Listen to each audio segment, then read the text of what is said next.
Assalamualaikum warahmatullahi wabarakatuh. A'udzu billahi as-sami'il 'alim minasy syaithanir rajim. Bismillahirrahmanirrahim. Alhamdulillah wassalatu wassalamu ala Rasulillah. Alhamdulillahirabbil alamin. Allahumma shalli wa sallim wa zid wa barik ala sayyidina Muhammad wa ala alihi wa ashabihi wa man tabi'ahum bi ihsanin ila yaumiddin. Amma ba'du. Faqala 'azza wa jalla: A'udzu billahi minasy syaithanir rajim. Fafahhamnaha Sulaiman wa kullan atayna hukman wa 'ilma. Wa qala ta'ala aidan: A'udzu billahi minasy syaithanir rajim. Allahu latifun bi'ibadihi yarzuqu man yasha' wa huwal qawiyyul 'aziz. Sadaqallahul 'aliyyul 'azim. Alhamdulillah. Pertama dan selamanya, saya dan kita bersyukur kepada Allah Azza wa Jal di atas kesempatan pada hari ini. Saya dan kita menyambung satu pengajian takmir. Hari ini hari yang ke-18 daripada bulan Zulhijjah, hari yang ke-19 daripada bulan Zulhijjah 1442 Hijriyah, yang mana kita dah berada pada hujung tahun Hijriyah pada tahun ini. Sedar ataupun tidak sedar, apabila kita menyebut tentang tahun Hijriyah, bermula kalau 1442 Hijrah akan berbentar lagi beberapa hari 1443 Hijriah. Masa yang cepat berlalu. Adapun di kalangan kita yang umurnya 56 bertukar menjadi 57. Setiap angka di dunia ni akan berubah dan bertambah. Sekejap sahaja Muharram 1443 Hijrah akan datang menyusul. Tuan-tuan, perempuan yang dirahmati Allah, percayalah, di sisi Allah Subhanahu wa taala, umur saya dan kita semakin hari semakin kurang sebenarnya. Semakin hari dan semakin kurang. Itu yang pastilah di sisi Allah Azza wa Jalla. Maka saya dan kita setiap detik, saat, minit, jam, minggu, hari, minggu dan bulan serta tahun itu adalah memberi satu petanda bahawa masa semakin hari semakin kurang sejak bagi diri kita. Yang nak mati pun akan mati, yang tak mau mati pun akan mati, sama ya. Adapun yang balik bertemu dengan Allah dengan sebab Covid ke, dengan sebab jantung ke, itu adalah sebab saja. Yang pasti kita akan mati. Tuan-tuan yang dirahmati Allah, insya-Allah hari ini kita akan menyebut tentang satu modul pengajian takmir berkaitan tentang sirah, tentang baginda Nabi Ibrahim AS, Nabi yang ke-6 daripada Rasul-Rasul. Secara ringkas, Nabi Allah Ibrahim AS seorang Nabi yang disebut oleh Allah Subhanahu Wa Taala di dalam Al-Quran sebanyak 69 kali. Yang ini berada dalam satu kitab Khulasatul Anba fi Qisasul Anbiya, yang menceritakan tentang batang tubuh Nabi Ibrahim AS.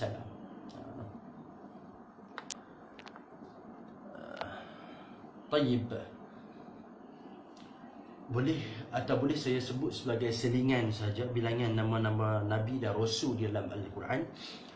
Nabi Allah Adam AS disebut Allah Subhanahu Wa Taala sebanyak 25 kali di dalam Al-Quran. Nabi Allah Idris 2 kali.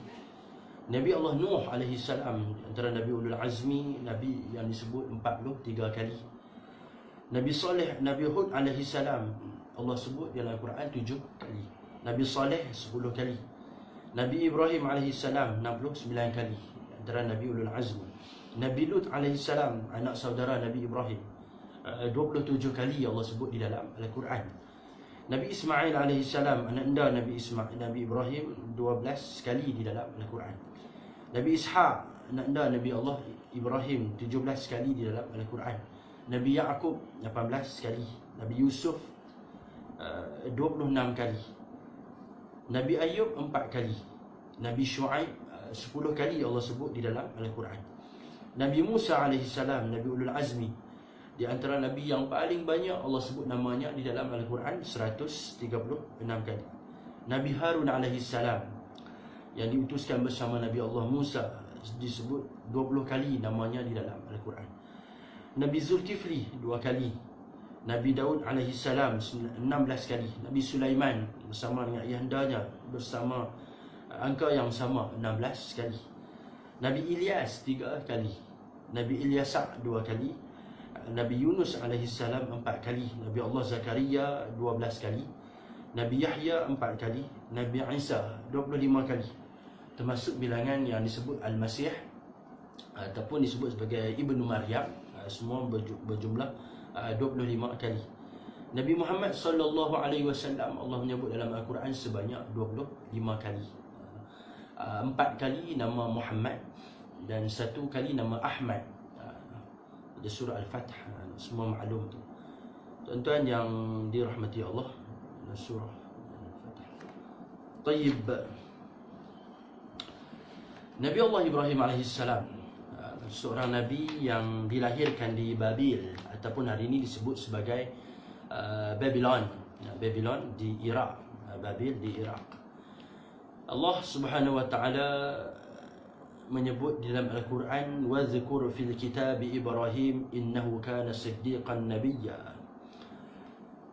Dalam surah Maryam ayat 41. Nabi Ibrahim alaihissalam di antara nama-nama susul galur Nabi Ibrahim alaihissalam. Tayyib, nak raya handphone ni pun nak jenak agak ni. Tayyib.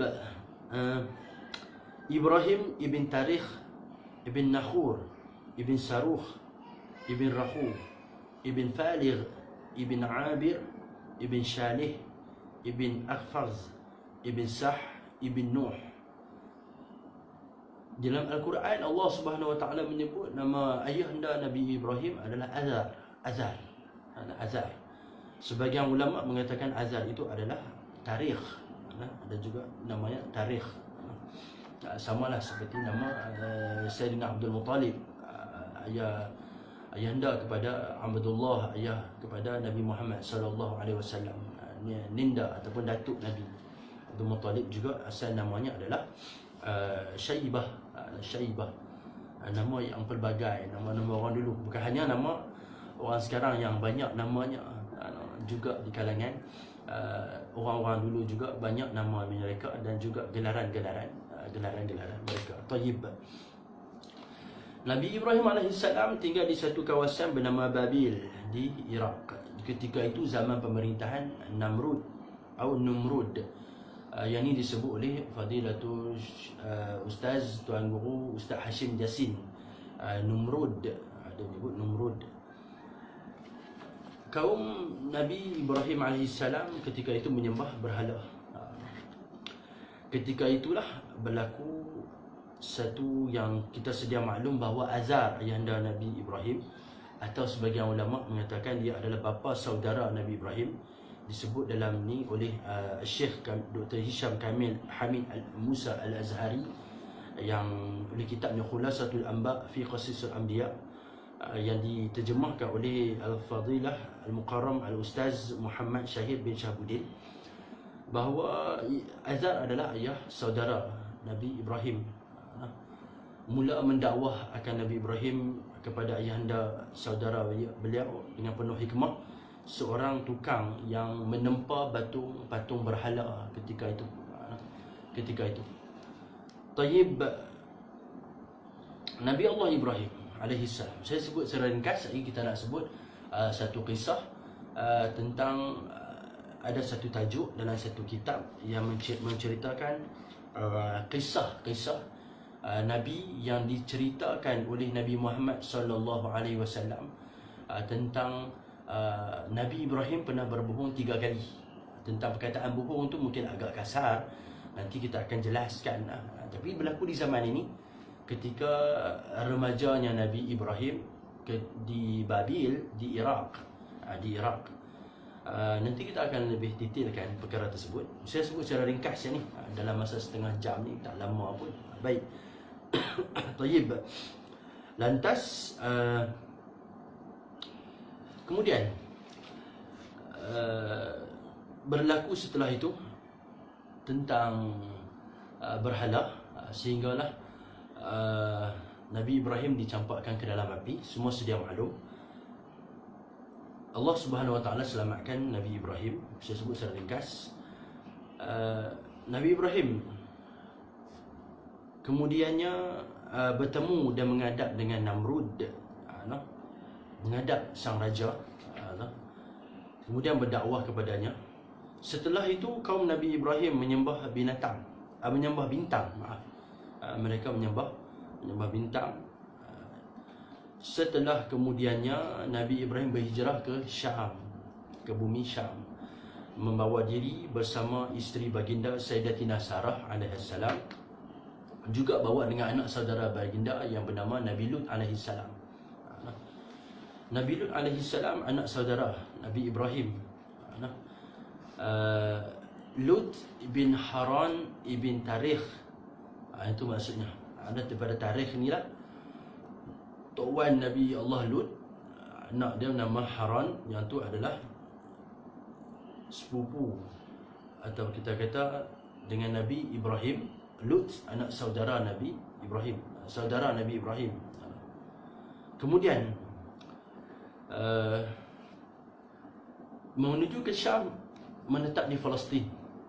Sebagai ulama kata di Gaza, di Gaza, di Palestin. Ketika itulah Nabi Allah Ibrahim bersama dengan Sayyidatina Sarah alaihissalam. Dalam perjalanan, Nabi Allah Lut alaihissalam berpisah, membawa diri menuju ke kota Sadum, membawa diri yang ketika itu dibahagikan kambing-kambing yang dibawa oleh Nabi Ibrahim, sebahagian kepada Nabi Allah Lut dan sebahagian kepada Nabi Allah Ibrahim. Ketahui tuan-tuan dan puan yang rahmati Allah, hampir bila Nabi SAW bersabda, majoriti di kalangan para Nabi dan Rasul mereka adalah Ghaniul Ghanam, mereka adalah pengembala kambing. Kambing binatang yang memberi kesabaran yang banyak kepada setiap orang yang membelanya. Nabi Ibrahim di antara Nabi yang mengembala kambing, juga Nabi Allah Lut alaihissalam. Kemudian ketika musim panas, Nabi Allah Ibrahim pindah menuju ke Mesir, bagi membawa diri ke Mesir, menetap seketika di sana. Ini juga ada kisah. Sehinggalah Nabi Allah Ibrahim pulang semula ke Syam, ke Palestin, bersama dengan Sayyidatina Sarah dan seorang wanita Mesir bernama Hajar, Sayyidatina Hajar. Itu juga ada kisah yang kita akan sebut nanti. Kemudian setelah beberapa lama, Nabi Allah Ismail dilahirkan oleh isteri kedua Nabi Ibrahim, Sayyidatina Hajar, yang dihadiahkan oleh pemerintah Mesir ketika itu Al-Aziz. Sehinggalah Sayyidatina Sarah, isteri pertama, mengizinkan Nabi Allah Ibrahim untuk menikah dengan Sayyidatina Hajar ketika itu. Lantas beberapa ketika diberi zuriat kepada Nabi Ibrahim, yang ketika itu berusia 87 tahun, mendapat zuriat pertama oleh Allah Subhanahu Wa Taala akan anaknya yang bernama Ismail alaihissalam. Berlakulah peristiwa Nabi Allah Ismail setelah itu bersama dengan ibundanya Sayyidatina Hajar di Mekah, yang dibawa oleh Nabi Ibrahim. Lantas beberapa lama, kisah ni disebut dalam Rahiqul Makhtum. Lama, hampir ke 3 kali Nabi Allah dalam Rahiqul Makhtum. Syekh Sofiyur Rahman Al-Mubarak Furi menyebut 4 ataupun 3 kali Nabi Allah Ibrahim pergi setelah meninggalkan anak anda beliau Nabi Ismail alaihissalam bersama dengan Sayyidatina Sarah di Mekah. Hampir ke 3 kali pergi menuju ziarah keluarga, dengan jauhnya hampir beribuan kilometer. Kali pertama ketika Nabi Ibrahim ziarah Nabi Ismail tak dapat jumpa. kedua juga tak dapat jumpa, ketiga pun ketiga dapat jumpa. Disebut dalam Ruhul Makhtum. Pertama ketika Nabi Ibrahim sampai bertemu dengan isteri Nabi Ismail yang pertama. Bila ditanya tentang Nabi Ismail, lalu isteri kepada Nabi Ismail menceritakan kesusahan hidup bersama dengan Nabi Ismail. Lantas Nabi Ibrahim menitipkan pesanan dan ditinggalkan kepada Nabi Ismail. Ketika itu Nabi Ismail tidak ada di rumah, keluar mencari kayu api dan pekerjaannya. Menitipkan pesanan bahawa tinggalkan daun pintu rumah tersebut, memberi maksud bahawa ceraikan isteri itu, isteri yang pertama itu, sebab dia banyak mengeluh daripada banyak bersyukur. Bila Nabi Ismail balik, dapat pesanan itu, yang bahawa pesanan itu dipesan oleh ayahanda beliau, maka diceraikan isteri pertama, kemudian dinikah dengan isteri yang kedua. Besar juga manfaat tu, dengan sebab nikah isteri yang kedua itulah lahir zuriat keturunan Adnan yang melahirkan zuriat Nabi SAW. Seorang wanita yang banyak syukurnya, wanita yang soleh, yang solehah. Kemudian berlaku penyembelihan. Kali kedua Nabi Ibrahim datang ke Mekah, tak jumpa dengan Nabi Ibrahim. Ketika itu dengan isteri yang baru Nabi Ismail, mengatakan Nabi Ibrahim keluar mencari kayu api dengan pekerjaannya. Nabi Ibrahim dengan kisah yang baik, banyak kisah yang syukur daripada mulut isteri yang baru ni. Kemudian Nabi Ibrahim pulang semula ke Mekah, tak dapat bertemu dengan ananda. Sehinggalah pula datang kali ketiga bertemu dengan Nabi Ismail. Ketika itulah berlaku peristiwa penyembelihan di atas wahyu Allah Subhanahu Wa Taala. Kemudian Nabi Allah Ibrahim meletakkan batu asas Baitullah. Wa iz yarfa'u Ibrahimul qawa'ida minal bait wa Ismail. Itu kisah peletakan dan pembinaan Kaabah Baitullahil Haram. Ketika itu penemuan ketika Nabi Ibrahim alaihissalam dengan Nabi Ismail ketika itu berumur 100 tahun atau 104 tahun. Ketika itu tua dah, tapi mampu lagi membina Kaabah yang kita lihat pada hari ini. Setelah itu, secara ringkas, kewafatan Nabi Ibrahim alaihissalam, umurnya 175 tahun. Dikebumikan bersama isterinya Sayyidatina Sarah yang wafat sebelum baginda. Sayyidatina Sarah wafat sebelum baginda Nabi Ibrahim. Usia isterinya ketika wafat adalah 127 tahun. Mereka dikebumikan di sebuah tempat bernama Khalil di Palestin. Ada satu tempat Khalil di Palestin. Tuan-tuan yang dirahmati Allah, secara ringkas, Nabi Allah Ibrahim alaihissalam, kita nak sebut tadi, pernah berbohong 3 kali. Saya sebut, kemudian nak sebut pesanan Nabi Allah Ibrahim kepada umat. Masa dah berjalan lebih kurang ke 15 minit ni, sekejap Tayyib. Dalam hadis riwayat Imam Bukhari, ini hadis riwayat Imam Bukhari, Nabi SAW pernah menceritakan tentang Nabi Allah Ibrahim alaihissalam. Yang ni kisah daripada riwayat Sayyidina Abu Hurairah radhiyallahu anhu. An Abi Hurairah radhiyallahu anhu qala lam yakzib Ibrahim alaihissalam illa 3 kadzabat. Tidaklah berbohong akan, daripada Sayyidina Abu Hurairah, tidaklah pernah berbohong akan Nabi Ibrahim alaihissalam kecuali pada 3 perkara sahaja. Ini yang maksud ni. Berbohong tu apa maksud? Berbohong tu bukanlah kazib yang kita kata sebagai dusta. Pendustaan kita boleh sebut di dalam syariat agama Islam. Islam mengharamkan pembohongan. Semua orang maklum, pembohongan ni benda yang dilarang, kecuali beberapa keadaan, di antaranya menyelamatkan diri dari dibunuh. Itu di antara perkara yang boleh dibunuh pada menyelamatkan nyawa, atau dia memilih syahid, itu ada pilihan di tangan dia, ataupun dicederakan oleh orang jahat, oleh orang yang jahat. Ada 2 reason, sama ada dibunuh ataupun dicederakan, menyelamatkan nyawa ataupun menyelamatkan jasad. Tayyib, kata Sayyidina Abu Hurairah, sintaini min huna fi dhatillahi azza wa jalla. Pertama, pada dua ayat seperti Allah Subhanahu Wa Taala sebut di dalam surah As-Saffat ayat 98, inni saqim. Allah Subhanahu Wa Taala berfirman, inni saqim. Kata Nabi Ibrahim, sesungguhnya aku sakit. Kisah ni disebut oleh pengarang kitab Ustaz Zamri Hashim, pengasas ataupun pengasas lah antara Darut Taujih Penaga. Dia menceritakan kepada kami ketika syarah kitab 40 hadis Nabi Muhammad SAW bercerita, inni saqimun, yang kata Nabi Ibrahim dalam surah As-Saffat ayat 98. Tayyib, yang ini menceritakan betapa aku ni sakit, kata Nabi Ibrahim. Ketika itu Nabi Ibrahim diajak oleh rakannya, ketika Nabi Ibrahim berada di Iraq, di usia mudanya, diajak ke satu tempat, ke majlis maksiat. Mungkin di sana ada tari menari, orang-orang yang di kalangan penyembahan berhala. Ada majlis maksiat di kalangan mereka, sama ada majlis penyembahan berhala ataupun sebagainya. Diajak oleh rakan-rakannya, rakan-rakan sebaya Nabi Allah Ibrahim. Lantas Nabi Ibrahim berkata, inni saqim, aku sakit. Sakit di situ sedang Nabi Ibrahim sihat. Kata Ustaz Zamri Hashim kepada kami, bukan sakit itu bermaksud badan dia sakit tak sihat, humma, demam atau sebagainya. Ada sakit di sini memberi maksud sakit hatinya, bahawa dia tidak redha. Sakit itu bahawa dia tidak redha akan perkara maksiat dilakukan oleh kaum dia, maka dia tak pergi tempat tersebut memberi alasan aku sakit.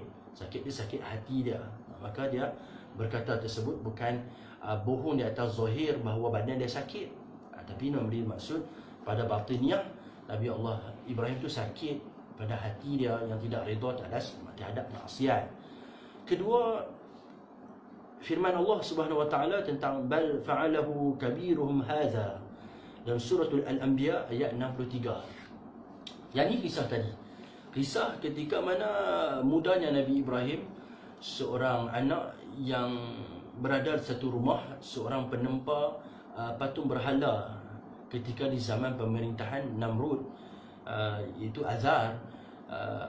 Semua orang sudah maklum kisah Nabi Allah Ibrahim pernah katok ataupun kita kata memecahkan berhala-berhala. Satu ketika, satu hari yang Nabi Allah Ibrahim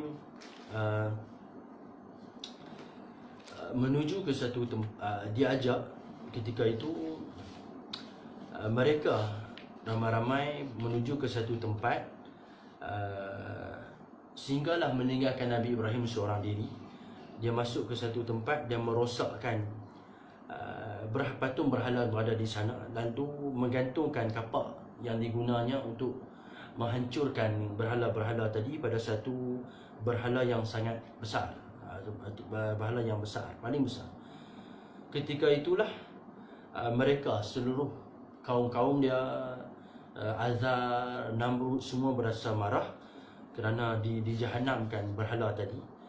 Ketika itulah seolah-olah mereka merasa diperolok-olok dan dipersendakan ketika Nabi Allah Ibrahim menjawab pertanyaan yang di kisah ini Allah Ta'ala sebut dalam suratul Al-Anbiya, ayat bermula dari ayat 62, bila mereka bertanya, ayat 62, qalu a anta fa'alta hadza bi alihatina ya Ibrahim.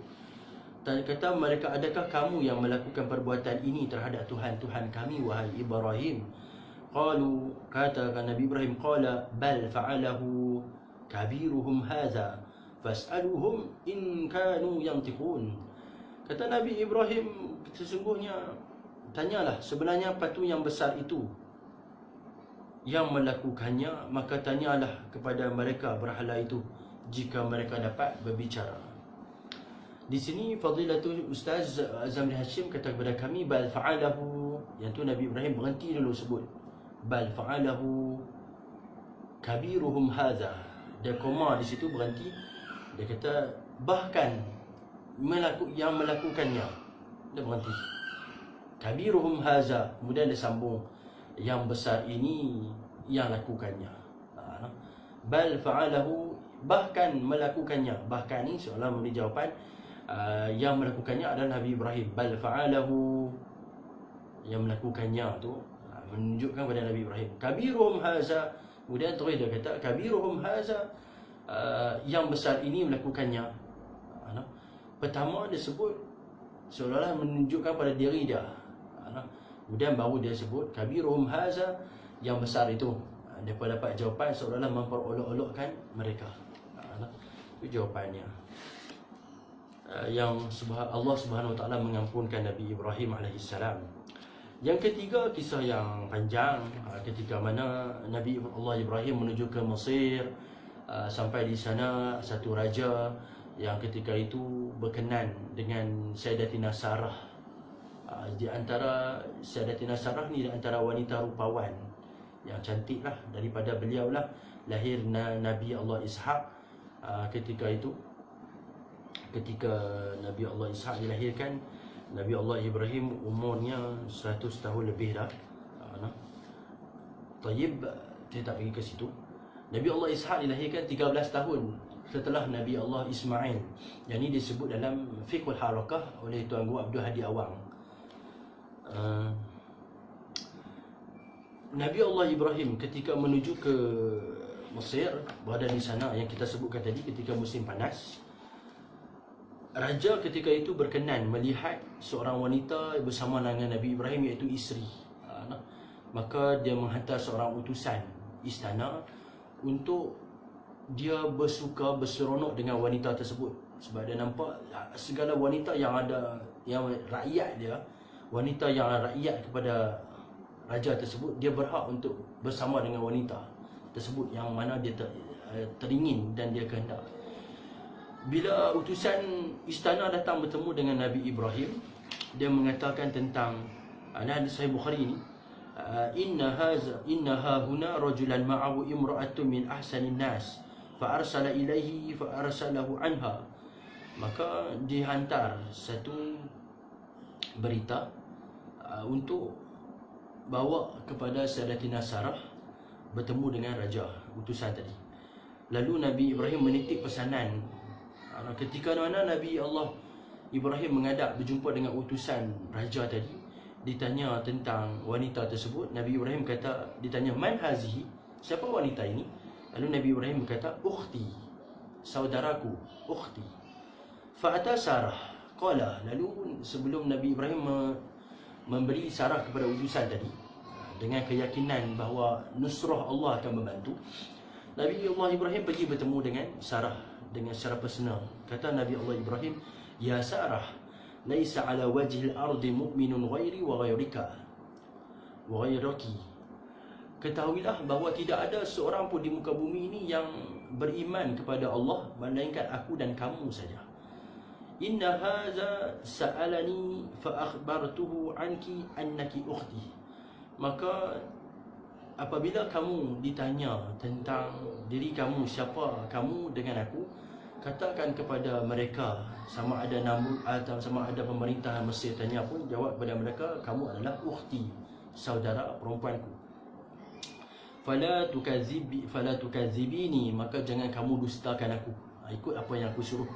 Jangan pusing di sana sini, sebut dia ukhti.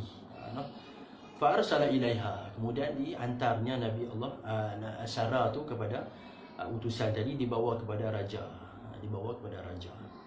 Tayyib, ukhti di sini apa? Yang ni juga diambil, kata Ustaz Zamri Hashim kepada kami, di atas firman Allah, innamal mu'minuna ikhwatun. Innamal mu'minuna ikhwatun. Nabi Allah Ibrahim sebut ukhti itu memberi maksud ini saudaraku. Sebab Allah berfirman, innamal mu'minuna ikhwatun, sesungguhnya orang-orang mukmin itu bersaudara. Jadi maksud Nabi Allah Ibrahim tu, Sarah ni adalah saudara semukmin, saudara seiman dengan Nabi Allah Ibrahim. Maka yang tu bukan nak bagi tahu bohong secara zahir, tapi nak bagi tahu secara batiniah bahawa Sayyidatina Sarah itu isterinya adalah memang benarnya isteri, tapi nak bagi tahu dia adalah saudara semukmin, saudara seiman kepada Allah Subhanahu Wa Taala, seperti mana firman Allah, innamal mu'minuna ikhwatun. Itu di antara maksud Nabi Allah Ibrahim alaihissalam. Apakah kisah terjadinya Nabi Sayyidatina Sarah bertemu dengan raja tersebut sehinggalah bertemu?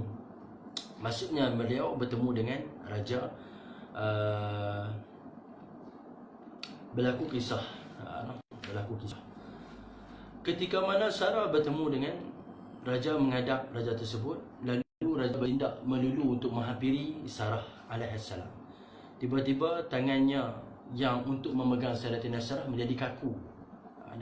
Ini sebut oleh dalam Sahih Bukhari. Tangannya menjadi kaku. Kemudian tiba-tiba tangannya menjadi kaku. Tolonglah berdoa kepada Allah agar aku kembali sembuh. Lalu raja berjanji, dia minta kepada Sayyidatina Sarah, tangan tiba-tiba jadi kerah. Dia minta Sayyidatina Sarah berdoa kepada Tuhan supaya sembuh. Lalu Sarah pun berdoa kepada Allah, tangan raja tadi boleh bergerak seperti biasa. Atau ketika nak dinodai di atas kesucian Sayyidatina Sarah, yang ini keyakinan Nabi Allah Ibrahim. Lalu Sarah dibawa menghadap raja ketika itu. Kemudian dalam riwayat Imam Bukhari menceritakan sempat ketika itu Sayyidatina Sarah berwudu. Lalu dia berdoa, Ya Allah, sekiranya aku beriman benar-benar kepadamu dan Rasulmu, aku sentiasa memelihara kehormatanku, melainkan untuk suamiku, maka aku bermohon kepadamu, Ya Allah, jangan engkau berikan kemampuan kepada si kafir untuk mencabul diriku. Tiba-tiba raja terasa tercekik sehingga kakinya menggeletar kesakitan. Dalam keadaan itu Sarah berkata, sekiranya dia mati, tentu orang berkata akulah pembunuhnya. Lalu Sayyidatina Sarah mendoakan kesihatan kepada raja. Setelah sembuh, raja pun masih hendak memeluk Sayyidatina Sarah.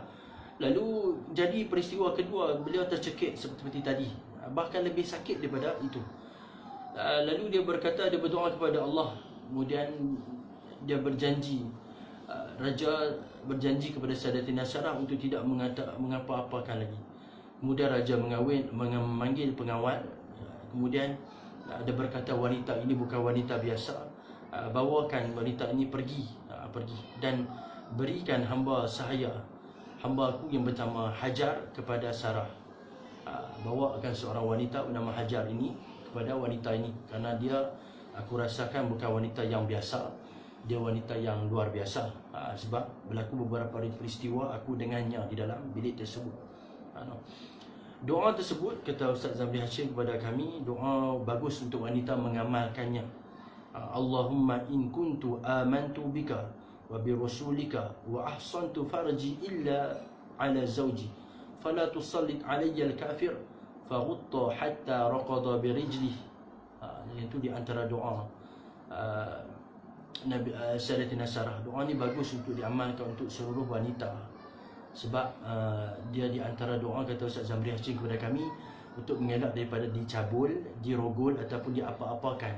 Allahumma in kuntu amantu bika bi rasulika wa ahsan farji illa ala zawji fala tusallit alayya al-kafir. Itu dekat itulah doa tu, dekat tu ya. Apakah pesanan Nabi Allah Ibrahim alaihissalam kepada umat Nabi sallallahu alaihi wasallam? Ini penutup saya lah. Ada lebih kurang 5 minit lagi. Dalam satu hadis riwayat Imam Tirmizi, bagaimana hadis ini datang daripada Sayyidina Ibn Mas'ud radhiyallahu anhu, bahawa baginda Nabi sallallahu alaihi wasallam menceritakan tentang penemuan Nabi dengan Nabi Allah Ibrahim. Nabi Muhammad sallallahu alaihi wasallam pernah bertemu dengan Nabi Ibrahim,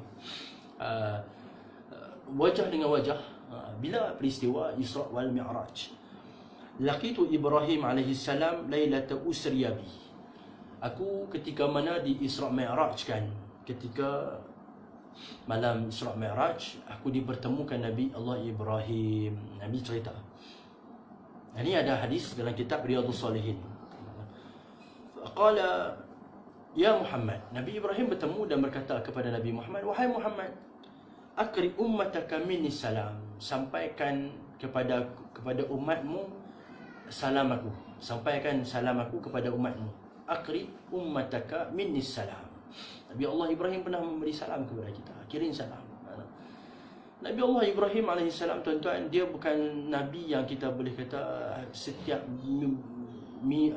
kita kata setiap tahun sekali disebut tentang Nabi Ibrahim, tentang pengorbanan bila datangnya Zulhijjah.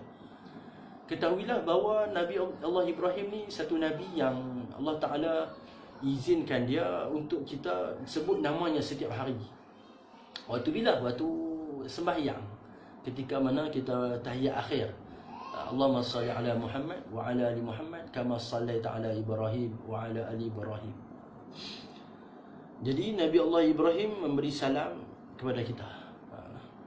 Wa akhbirhum anna al-jannata tayyibatu turbati azmatul ma'. Khabarkan kepada umatmu bahawa jannah, syurga itu tanah dia subur dan air dia segar. Wa anha qi'anun wa anna ghirasaha. Dan kebun-kebunnya, qi'anun jamak daripada qa', iaitu makanul wasi'. Kata ulama, makan wasi' satu tempat yang luas. Tempat yang luas, kebun dia, kebun di syurga. Wa anna ghirasaha, ni di antara maksudnya adalah tanaman-tanaman dia, tanaman-tanaman di tanah yang luas tadi.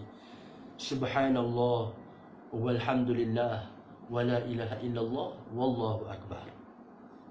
Kata Nabi SAW, Nabi Allah Ibrahim menitipkan pesanan tentang syurga. Tanaman-tanamannya adalah Subhanallah walhamdulillah wa la ilaha illallah wallahu akbar, al-baqiyatus salihat. Maka pesanan Nabi Allah Ibrahim buat saya dan kita sebagai penutup, baqiyatus salihat, di antara ciri-ciri ahli syurga adalah orang yang banyak mengucapkan ucapan ini. Di antara orang yang banyak mengucapkan zikir ini. Besar zikir ini dalam kehidupan kita, besar zikir ini. Mungkin cukup sekadar tu, saya tak mau mengulas panjang. Walaupun ada beberapa hal berkait tentang zikir ini, tentang fawaidnya, faedah dan keistimewaan dia, dan boleh kita cari dan boleh kita bertemu dengan kuliah-kuliah takmir dengan guru-guru lain. Moga direzekikan, moga direzekikan. Semua kita maklum bahawa wala zikrullahi akbar, bila Allah menyebut tentang betapa besarnya zikir kepada Allah, itu adalah manfaat yang sangat besar, dengan pahalanya. Dalam kitab Jibalul Hasanat bidaqaiqul ma'dudat, hampir 55 amalan kecil berpahala besar, majoritinya adalah daripada zikrullah, zikir pada Allah, terutama dengan zikir empat ini, baqiyatus salihat, Subhanallah walhamdulillah wa la ilaha illallah wallahu akbar. Termasuk dengan wala haula wala quwwata illa billah, yang itu juga termasuk baqiyatus salihat. Tuan-tuan yang dirahmati Allah, itu sekadar saya rasa cukup sekadar itu, lebih daripada setengah jam ni, lebih setengah jam. Atau boleh saya kata sikit apakah manfaat dia. Subhanallah walhamdulillah, dalam hadis riwayat Imam Tirmizi, lalang saya sebut tu lah, ambil masa dalam 2-3 minit. Dalam riwayat Imam Tirmizi, Nabi SAW bersabda, man sabbaha Allahu mi'atan bil ghadah wa mi'atan bil ashi. Siapa-siapa yang mengucapkan subhanallah 100 kali pagi, wa subhanallah 100 kali petang, kana kaman hajja mi'ata hajjah, pahalanya akan diganjarkan Allah seperti mana orang yang mengajarkan 100 kali haji. Tuan-tuan, bulan Zulhijjah, bulan yang memperingatkan tentang peristiwa haji dan bulan melaksanakan ibadah haji. Kita pun tak tahu bila boleh pergi haji dalam keadaan sekarang pandemik yang sangat bahaya. Jadi adakah boleh meraih pahala haji sedang tak boleh pergi haji? Boleh. Yang ni sabdaan Nabi tentang kelebihan subhanallah. Orang yang mengucapkan subhanallah 100 kali pagi dan 100 kali petang, maka dia akan diganjarkan pahala seperti mana 100 kali haji. Ini dalam hadis riwayat Imam Tirmizi. Wa man hamidallah, siapa yang mengucapkan alhamdulillah 100 kali pagi, 100 kali petang, dia seperti mana orang yang berinfak mi'ata farasin fi sabilillah, orang yang menginfakkan 100 ekor kuda yang berjihad di jalan Allah. Au ghazza mi'atan ghazwah, atau kata Nabi, atau dia berperang 100 kali peperangan di jalan Allah. Ini orang yang mengucapkan alhamdulillah 100 kali pagi, 100 kali petang. Bayang tuan-tuan yang dirahmati Allah, pahala orang yang berjihad di jalan Allah bukan satu pahala yang kecil. Kalau 100 kali perang macam mana? 100 ekor kuda macam mana pahalanya? Jadi infakkan ke jalan Allah. Wa man halal Allah, siapa yang bertahlil la ilaha illallah 100 kali pagi, 100 kali petang, dia diberikan pahala seperti mana itu qaraqabatin 100 orang pahala, 100 orang pahala, orang hamba yang dibebaskan min waladi Ismail. Dia membebaskan seperti mana orang yang membebaskan hamba 100 orang hamba di kalangan Bani ataupun anak cucu Nabi Ismail, iaitu di kalangan bangsa Arab. Itu pahala orang yang sebut la ilaha illallah 100 kali pagi, 100 kali petang. Seperti mana orang memerdekakan 100 orang hamba pagi, 100 orang hamba di kalangan bangsa Arab. Wa man kabbara Allah mi'atan bil ghadah wa mi'atan bil 'ashi, siapa-siapa yang bertakbir 100 kali petang, 100 kali pagi, 100 kali petang, Allah Subhanahu wa taala akan ganjarkan dia pahala yang paling banyak ketika mana dia datang di hari akhirat, dengan sebab dia menyebut kalimah la Allahu akbar. Orang yang paling banyak datang di hari akhirat sebagai orang yang bawa banyak pahala. Dan ini maksud saya datang daripada fawaid ijazah ataupun tausiah ataupun tauliah, ijazah yang diberikan oleh Nabi Allah Ibrahim kepada Nabi Muhammad tentang zikir ini yang dapat pada langit yang ke-7 ketika mana Nabi Muhammad bertemu dengan Nabi Allah Ibrahim alaihissalam. Main mana ustaz? Langit ke-7 yang tu ada dalam Munyatul Musalli. Syekh Fatani beritahu bahawa Nabi Muhammad bertemu dengan Nabi Ibrahim di langit yang ke-7 dalam Munyatul Musalli. Tuan yang rahmati Allah, cukup sekadar itu. Haza wa billahi taufiq. Subhanakallahumma wa bihamdika nashhadu an la ilaha illa anta nastaghfiruka wa natubu ilaik. Yang baik itu daripada Allah, yang kurang baik, kurang penyampaian saya, minta ampun, minta maaf. Semoga ada faedah yang boleh kita beramal bersama.